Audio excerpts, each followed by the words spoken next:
Obila ma Kayole omako jomaundu abich mosebedo ka chando oganda e alwora ma Eastlands, Nairobi, kendo yudogi kod $, kido mar Falcon pistol kod magina achiel. E apedha mane ochakore okinyi manyoro, achije abichgo omaki kani kod apiko moro ma gisebedo ka gitiyo godo e timo maundu. Jafwambo marwa Elizabeth Ajode nigi ler mar wachni. En apedha mane otimore ei okinyi kama ne ondhi achije abich ma itudo gi kweth njore masando jodak ma kuonde dak ma Eastlands. Kweth obila nyochako apedha okinyi mar tich ariyo ma gikone no okelo meko mar achijego kaka komanda mar obila Manjiru John Owuoth lero. Kawuono saa 3:30 e area mar Kagundo Road machiegni gi Spring Valley.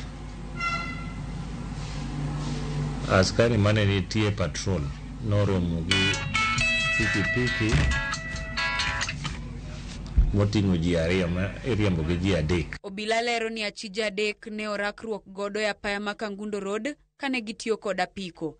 Ne gibolo lisasi piny ka gitemo ringo, to kata kamano obila wacho ni ne ondhigi bang' jopiny bende geng'ogi. Kane gichungogi to gitemo ni mondo giwiti magazine mating'o risasi.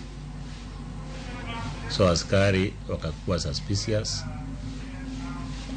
asomakogi. Obila ne odayo dho achijego kendo giyie ni bunde margi opandi gi achich machielo e kar dak ma Majengo. Jochiw arita ne odhi kodgi achiel kachiel nyaka Majengo, kama bende achich mane gimako ne oterogi e kar dak ma Huruma, mako achich machielo ma oyud gi bunde $, kod kido mar Falcon. Kakoro ne giyojigi to giwacho ni bunduki nitie. Kechiri magazine ok inyal ting'o ka onge bunduki. Koro ne giwacho ni bunduki nitie Majengo gi kijana fulani iluongo ni Achola nickname. Polis nodhi nyaka kuno moyudo Achola ma Achola oterogi Huruma kuma nokan mane gipande e bundeno. Achije ma omaki gin mawuok e kuonde dak ma Huruma, Molem, Majengo, Umoja kod Kiamaiko. Komanda mar obila no ojiwo jopiny oti machiegni gi obila e chwalo ripot e wi achije mag njore. Elizabeth Ajode, Ramogi TV.